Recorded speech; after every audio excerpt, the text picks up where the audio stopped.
Hello friends, welcome. आप सबका स्वागत करते हुए मैं आज D and F block elements को लेके चलेंगे। भैया, D and F block elements और ट्रांजिशन एलिमेंट्स की जब बात होती है तो पहला सवाल आप सबके सामने आता है कि भाई, क्या सभी डी ब्लॉक एलिमेंट्स को हम ट्रांजिशन एलिमेंट कह सकते हैं? ना, सिर्फ उन्हीं को जिनके पास डी डी ट्रांजिशन होने का स्कोप है। और यही इस चैप्टर की जान है। इस चैप्टर के रिवीजन को करते हुए एक बात समझना बहुत जरूरी है कि भैया, ट्रांजिशन एलिमेंट वही होंगे। दो बातें ध्यान रखना, एक मिनट। दो बातें कौन सी? नंबर वन, जिनके पास होंगे वेकेंट डी ऑर्बिटल्स और जहां इलेक्ट्रॉन के मूवमेंट की यानी डी डी ट्रांजिशन का स्कोप होगा।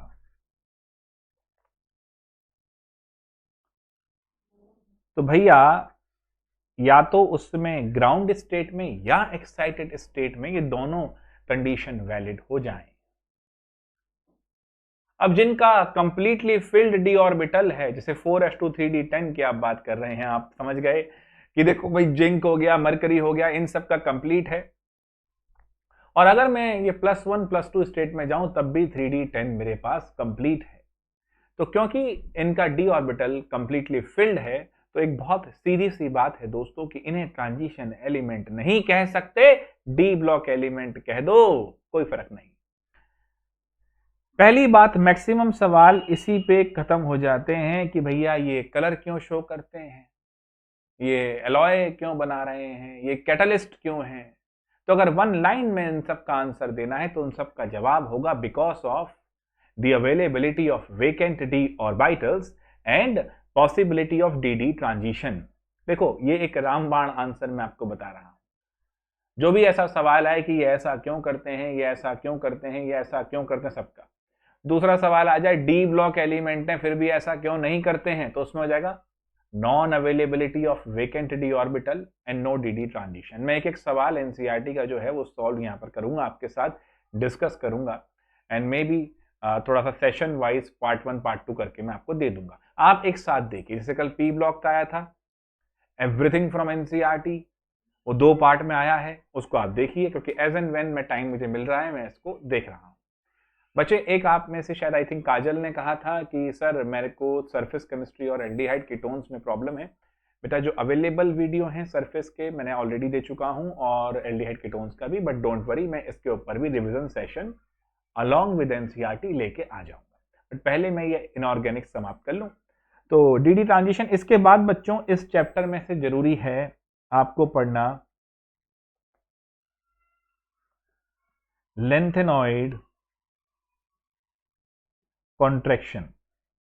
देखो बेटा भाई, because of poor shielding effect होता क्या है, जनरली जो साइज बढ़ना चाहिए था उस हिसाब से नहीं बढ़ता, जितना बढ़ना चाहिए था उतना कम हो जाता है।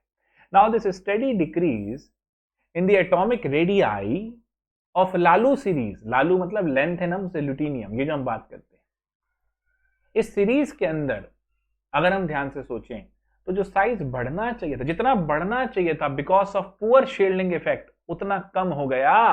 तो जो साइज है वो लगभग बराबर हो गया और उसकी वजह से, अच्छा ये तो हो गया lanthanide contraction. The steady decrease in the atomic radii of लालू series is known as lanthanoid contraction. इसकी डेफिनेशन अभी लिखवाएंगे, क्वेश्चन है एनसीईआरटी में और आना है, आपके बोर्ड्स वगैरह में भी आना है और इस पे गजब तरीके से कंपटीशन में भी सवाल आता है। अच्छा, इसके बाद बच्चों लेंथेनाइड कॉन्ट्रैक्शन में आते हैं कॉज। एक तो हुआ डेफिनेशन, एक हुआ कॉज। कॉज हुआ पुअर शील्डिंग इफेक्ट। भाई अब एफ ऑर्बिटल्स आ चुके हैं, हिला डालेंगे वो वो तो बहुत ही पुअर शील्डर है, तो पुअर शील्डिंग इफेक्ट। उसके बाद कॉन्सिक्वेंसेस। भाई जब साइज में कोई ज्यादा फर्क नहीं है तो लगभग प्रॉपर्टीज भी सिमिलर सी हो जाती हैं and differentiation of elements become difficult. Along with this आप देख रहे हैं कि जो कैटायन का जो हम देखते हैं साइज है वो छोटा होता चला जा रहा है। अब स्मॉल कैटायन लार्ज अनायन में समवॉट हम जानते हैं कोवेलेंट करेक्टर आ जाता है, तो उसकी वजह से जो बेसिसिटी का नेचर है वो भी डिक्रीज होना शुरू हो जाता है। ये सब लेंथेनाइड कॉन्ट्रैक्शन में। ये जो मैं आप शुरू में बता रहा हूं ये आपको सभी देखने हैं, आराम से मेरे साथ भी चलना है वैसे भी। KMNO4 and K2Cr2O7, yeah,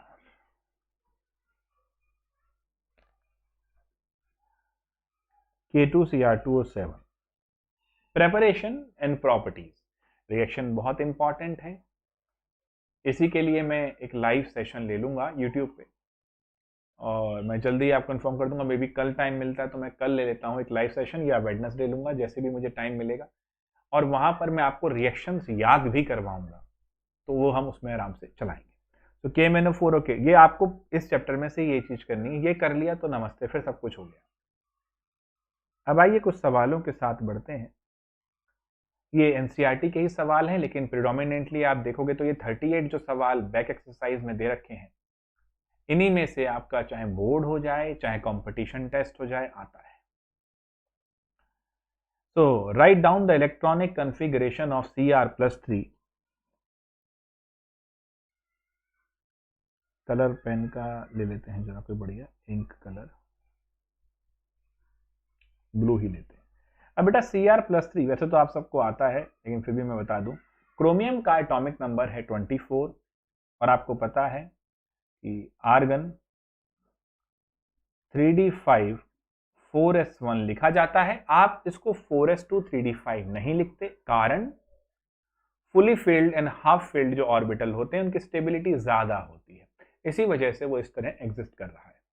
ये ऐसे आता है, और जिसमें से ये क्रोमियम का हो गया ग्राउंड स्टेट, तो Cr+3 कितना हो गया, 3 निकालना, एक ऐसे और 2 यहाँ से, तो मेरा इलेक्ट्रॉनिक कॉन्फ़िगरेशन बहुत ही आराम से आ गया 3d3। ये Pm+3 जो हैं ये प्रोमीथियम होते हैं। प्रोमीथियम साहब का एटॉमिक नंबर 61, वैसे बोर्ड में गिवन होगा, अब हमें तो चलो ठीक है 61। यहाँ पर अगर हम देखें तो अब यहाँ पर नियरेस्ट नोबल गैस आ जाती है बेटा जिनॉन 54, तो यहाँ पर लिख लो भैया जिनॉन, और ये 7 है, तो ये आपका आ जाएगा 6s2 और 4f5, ये ग्राउंड स्टेट का हुआ पीएम का। तो Pm+3 कितना हो जाएगा, जब लाना है इलेक्ट्रॉन तो आप F में लाइए, निकालना हो तो पहले S से निकालिए, वही सेम तरीका। तो जिनॉन 2 यहाँ से गए, एक इससे 4f4, इस तरह चलेंगे। कॉपर का भी आप आराम से कर लेंगे, ये भी सब नीचे गिवन होगा। थोरियम का भी आप देखेंगे तो बढ़िया मस्त, ये सब गिवन होगा, इस तरीके से आपको इसको लिखने हैं, ठीक है। कॉपर का क्या होता है बेटा, हमें मालूम है अपना 4s1 3d10 आर्गन का, तो ये उड़ जाएगा, आर्गन का 3d10 हो जाएगा, एंड ऐसे ही कोबाल्ट का 27 है, तो 4s2 3d7 है, 2 उड़ जाएगा। फिर यही आ गया एलो और थोरियम का भी आपका +4 हो जाएगा, तो आई थिंक ये भी 58, तो +4 तो भी जिनॉन के आसपास ही आ जाएगा, ठीक है। This is how you will write the electronic configuration. The next problem is why are Mn2+ compound are more stable than Fe2+ towards oxidation to their +3 state। Answer का मतलब, थोड़ा कलर चेंज करते हैं क्योंकि है ना दोनों कलर सेम हो जाएगा तो आनंद सा नहीं आएगा, इससे ले लेते हैं भाई Mn+2 जो है। अब इसका आंसर किस तरह लिखा जाएगा, ध्यान से देखना बच्चों, सवाल की सोच को देखो। वो कहता है कि अगर मैं Mn+2 को Mn+3 ले जाना चाहता हूं, या मैं Fe+2 को Fe+3 ले जाना चाहता हूं, तो जो है Mn+2 वाले मोर स्टेबल हैं Fe+2 के मुकाबले, यानी Mn+2 Mn+3 में जाना नहीं चाहता, Fe+2 Fe+3 में जाना चाहता है। यही है, सवाल की भाषा को समझो। मैंने कल भी एक वीडियो डाला है जिसमें मैंने बात करी है प्रॉब्लम सॉल्विंग स्किल, एक पूरा मैंने कोर्स स्टार्ट कर दिया है, एंड वहां मैंने ऑब्जर्वेशन के ऊपर एक बहुत बल दिया है, यानी ऑब्जर्वेशन आपका बहुत अच्छा होना चाहिए। बच्चों पढ़ाई में ये सब चीजें मैटर करती हैं। देखो मैं जानता हूं कि हमें पढ़ने में कुछ चीजों को ना टॉपिक की डेप्थ में आनंद आना चाहिए, पढ़ाई एंटरटेनमेंट के ही मूड में ले जाओगे तो आनंद नहीं आएगा। ये ध्यान रखो, ठीक है जी। चलिए अब आगे बढ़ते हैं। एक बार हम चेक करेंगे कि क्या हमारा रिकॉर्डिंग ठीक चल रहा है, फिर हम आगे बढ़ेंगे। हाँ, बढ़िया चल रहा है जी। तो यहां आप देखिए जरा बड़े ध्यान से, इसमें जो बेटा कहानी है कि Mn+2 की अगर सुनते हैं तो Mn का देखिए मैंगनीज का, अच्छा जी अब ये पंगा तो होना ही था, हमने वो चेक किया था। तो जरा ये चेक कर लेते हैं, पेन पे चले जाते हैं। अब देखिए Mn जो है, कलर का भी इशू, जो Mn बाबू हैं इनका एटॉमिक नंबर है 25। तो ये होते हैं आर्गन। अब आर्गन तो हो गए, और 3d5 4s2, ठीक है। अब अगर Mn+2 कर दूं तो ये हो जाएगा आर्गन 3d5। मेरे बच्चे इसका 3d5 है। अब ये हो गया हाफ फिल्ड d ऑर्बिटल, तो ये स्टेबल हो गया। तो अब ये अपना एक इलेक्ट्रॉन और छोड़ना क्यों पसंद करेगा? बिल्कुल नहीं। चलिए अगला देखिए, Fe की अगर बात करते हैं तो ये है एटॉमिक नंबर 26। बड़े आराम से ऐसे लिखेंगे इसको। तो ये हो जाते हैं आर्गन और अपना 3d6 4s2। अब Fe बाबू को अगर +2 लेंगे तो ये हो जाएगा आर्गन 3d6। तो अब Fe अगर +2 से +3 में जाना चाहेगा तो 3d6 से 3d5 हो जाएगा, स्टेबल हो जाएगा, है ना, हाफ फील्ड पे आ जाएगा। इसीलिए हम यहां लिख देंगे S Mn+2 is half filled while in case of Fe+2 the configuration, electronic configuration is 3d6. So to acquire more stability or half filled, it will move to this while this will not. So this is how you can understand this problem. Explain briefly how +2 state becomes more and more stable in the first half of the first row transition element with increasing atomic number. अब first half का मतलब हुआ कि हम, first row का मतलब हुआ कि हम स्कैंडियम से मैंगनीज के दौरान जो ये चीजें हो रही हैं इसको देख रहे हैं। अब बच्चे एक चीज देखो,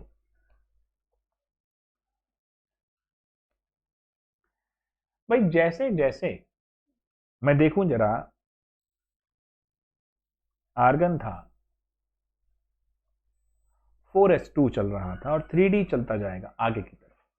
तो ये 3d1 होगा 21 पे, 3d2 होगा, 3d3 होगा, 3d4 होगा। अब 3d4 एक्चुअली क्या हो जाता है, 3d5 4s1। तो एक्चुअली 3d4 कॉन्फ़िगरेशन नहीं होती है, ध्यान रखिएगा, 3d5 4s1 और फिर आ जाएगा 3d5। तो ये तो है। तो ऐसा हम ग्रेजुअली मूव कर रहे हैं इस हाफ के अंदर। तो जितना हम देखें कि +2 यहां पर स्टेबल होता, जो कि नहीं हो रहा है, स्कैंडियम वाले केस में नहीं हो रहा, थोड़ा सा +2 छोड़ा तो 4s2 3d2 हुआ। Gradually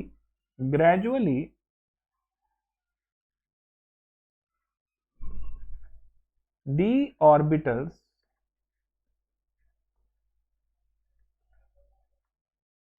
are moving towards their half filled configuration। और वैसे ही बच्चों, जैसे जैसे इलेक्ट्रॉन भरा जा रहा है, जो वेकेंट d ऑर्बिटल था वो कम होता चला जा रहा है, जिसकी वजह से जो रिएक्टिविटी थी वो कम हो रही है और स्टेबिलिटी बढ़ रही है ना। वैसे मैं हमेशा कहता हूँ स्टेबिलिटी और रिएक्टिविटी को एक साथ मर्ज करके देखना एक्चुअली सही नहीं है, बट ठीक है, एनसीईआरटी 12th के लेवल पे ठीक है। सो फॉर दिस रीजन अगर हम हाफ की बात करें, फर्स्ट हाफ की बात करें ऑफ द फर्स्ट रो, तो जो मैंगनीज आ रहा है, मैंगनीज +2, वो तो 3d5 आ रहा है, और half filled orbital are more stable. तो हम जानते हैं जैसे जैसे +2 स्टेट है वो स्टेबल होती जा रही है, जैसे जैसे हम फर्स्ट सीरीज में फर्स्ट हाफ में चल रहे हैं। क्लियर है, मोर एंड मोर स्टेबल होती चली जा रही है। To what extent do the electronic configuration decide the stability of oxidation state in the first series of the transition element। देखो बच्चों, अभी तक जो 3 सवाल हमने देखे, चाहे वो ये वाला था, चाहे वो ये वाला था, इन दोनों में हमने एक चीज देख ली जो अब इसके अंदर भी हम लगाएंगे कि भाई जो ऑक्सीडेशन स्टेट है वो इलेक्ट्रॉनिक कॉन्फ़िगरेशन के लिहाज से स्टेबिलिटी ऑफ कंपाउंड्स एग्जिबिट कर रही है। अभी जो पुराना एग्जांपल लिया वो यहां भी ले सकते हैं, कैसे भला? Now this is how you can build your answers, this is how you can relate, you can link. देखो बच्चे, सारे आंसर्स को लेकर उन्हें रट्टे लगाए चले जा रहे हैं विदाउट एनी लिंक। हम उसमें बिल्ड नहीं कर रहे अपना कॉन्सेप्ट, हम उनमें इंटरलिंकिंग नहीं कर रहे, तो हम अपने लिए एक बड़ी समस्या पैदा कर रहे हैं। We have to, and mind it, we have to link these concepts। पुराने वाले ही आंसर्स को थोड़ा सा, इसलिए मैं कहता हूं प्रॉब्लम सॉल्विंग, थोड़ा सा मोल्ड कीजिए, क्वेश्चन को समझिए, ये उसी क्वेश्चन को अलग अंदाज में पूछ रहा है। To what extent do the electronic configurations decide the stability of oxidation states in the first series of the transition element? Now in this case, like Fe+2 is less stable than Fe+3, and why is it so? Because the electronic configuration Fe+2 oxidation state of Fe is less stable as compared to Fe+3. It can be explained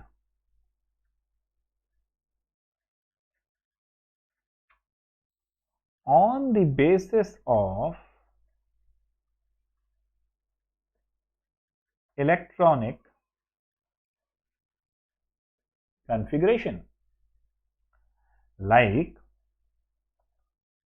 in case of Fe+2, the electronic configuration will be argon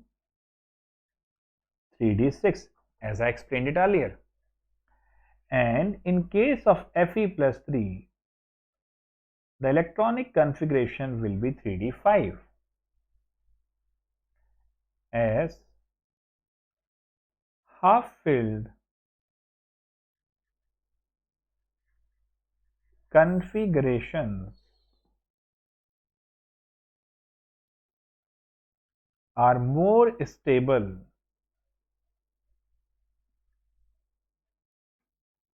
that is why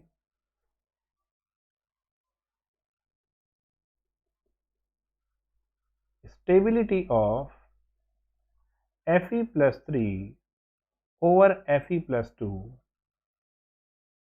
can be explained. Clear?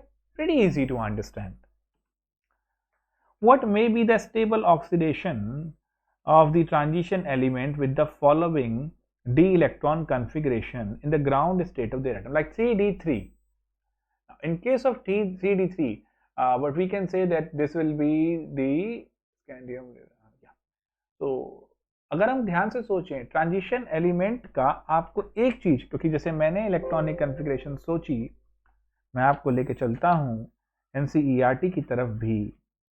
अब आप यहां देखिए, vanadium आ रहा है 3d3 में, scandium, titanium, vanadium, chromium, manganese, iron, cobalt, nickel, copper, zinc. Zinc cannot be considered as a transition metal and why, क्योंकि ये जो आ रहा है ना तो अपनी +2 स्टेट में, ना +1 स्टेट में, और ना ही ग्राउंड स्टेट में इसके पास वेकेंट डी ऑर्बिटल नहीं है, तो ये डी ट्रांजिशन नहीं कर पाएगा। 3D3 की जब मैं बात करता हूं, अब एक चीज ध्यान रखना, ये जो सीरीज पूरी आई है, जो स्टेबल ऑक्सीडेशन स्टेट की बात यहाँ करती है, मैं दिखा देता हूं आपको। मैंगनीज की सबसे ज्यादा होती है, देखो सबसे ज्यादा बात यहाँ हो रही है। देखिए पूरे ग्रुप की जो स्टेबल ऑक्सीडेशन स्टेट है वो +2 है, बट स्कैंडियम बाबू वो +2 नहीं शो करते। क्यों नहीं शो करते? +2 के बाद 3D1 आता है, तो मैक्सिमम अगर मैं देखूं 3D1 की जब बात मेरी हुई तो वहां पर डी ट्रांजिशन बहुत अच्छे मिलेगा, रिएक्टिविटी ज्यादा है, तो वो स्टेबल ऑक्सीडेशन स्टेट नहीं है स्कैंडियम के केस, इसलिए वहां +3 होती है। बाकी सब में आप +2 देख पा रहे हैं, मैंगनीज में सबसे ज्यादा देख पा रहे हैं। 3D3 वेनेडियम है तो ये उसकी स्टेबल हो गई। अच्छा 3D4 मैंने आपसे कहा था एग्जिस्ट नहीं करता, क्योंकि 3D4 जो क्रोमियम बाबू होते हैं वो एक्चुअली 4s1 3D5 में आ जाते हैं, तो भी 3D5 के कैटेगरी में ही माना जाएगा। तो हमारे जो क्वेश्चन है उसमें है हमारे पास 3D5, 3D8, 3D4, तो 3D4 तो रूल आउट हो गया, D3, D5 और D8 करना है, तो ये आपको D5 यहाँ मिलता हुआ और D8 आपको यहाँ मिलता हुआ, तो ये इस तरीके से आप करेंगे और आप बहुत इजीली बना भी सकते हैं। कैसे कैसे जा रहा है, जैसे मैंने आपको बताया स्टेबिलिटी के लिए, 1 मिनट यहाँ से करते हैं। जैसे मैंने आपको बताया 3D3 ये स्कैंडियम वेनेडियम के केस में आपके पास आता हुआ।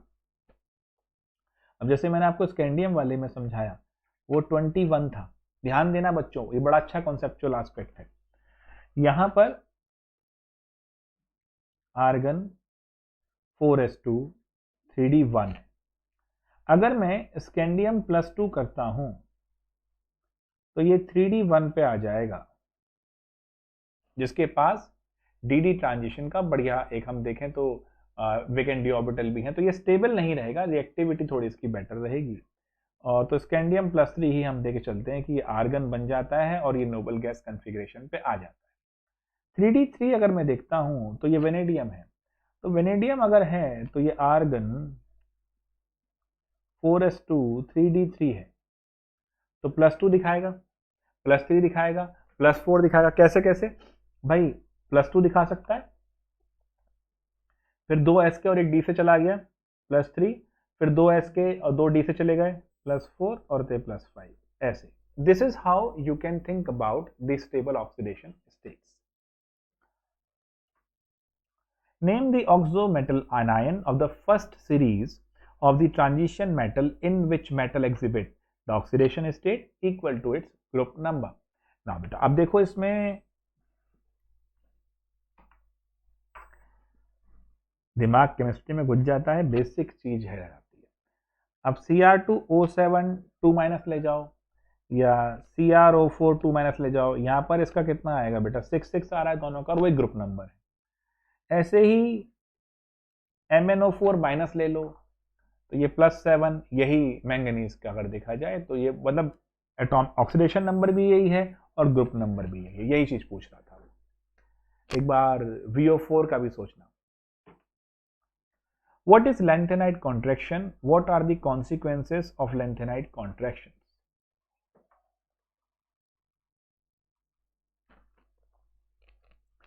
Like I said earlier,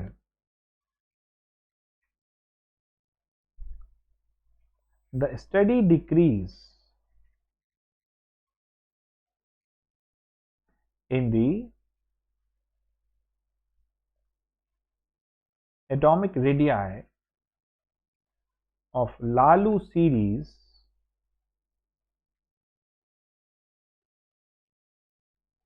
which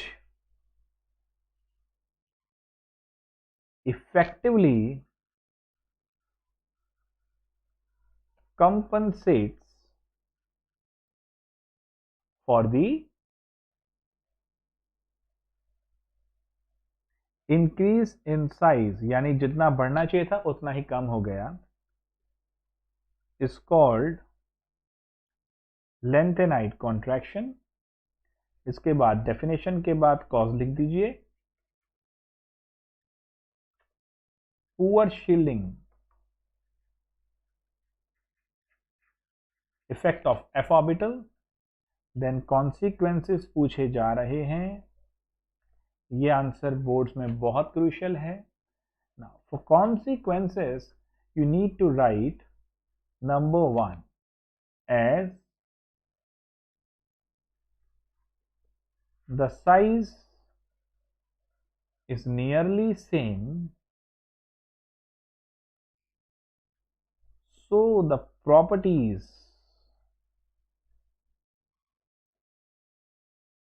will also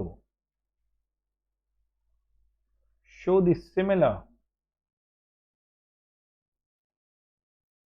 pattern. It is difficult to differentiate the elements. भैया सेम साइज दिख रहा है एलिमेंट का और उसकी वजह से उनकी प्रॉपर्टीज भी अगर देखें तो सेम लग रही हैं, तो भैया डिफरेंशिएट कैसे करोगे एलिमेंट में? सेकंड पॉइंट आप लिख दीजिए, basicity decreases because as cationic size decreases,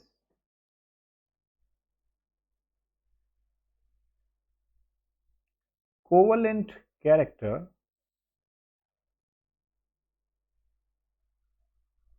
increases. ठीक है जी, तो ये हम यहां तक आते हुए चैप्टर के अंदर, what are the characteristic of the transition elements and why are they called transition elements? Which of the D block element may not be regarded as a transition element? Like I explained this earlier, the D block element which can have this DD transition either in their ground state or in their excited state can be considered as transition element. Otherwise they can be a D block element, but these are non-transition element. Like zinc की बात मैंने करी, जहां पर full completely D block भरा हुआ था, तो ये आप खुद लिखेंगे. In what way is the electronic configuration of the transition element different from that of the non-transition element? So in case of transition element, we have this n-1 d 1 to 10 ns0 1 to 2. In case of non-transition element, either they don't have this vacant d orbital thing, so this is for transition elements,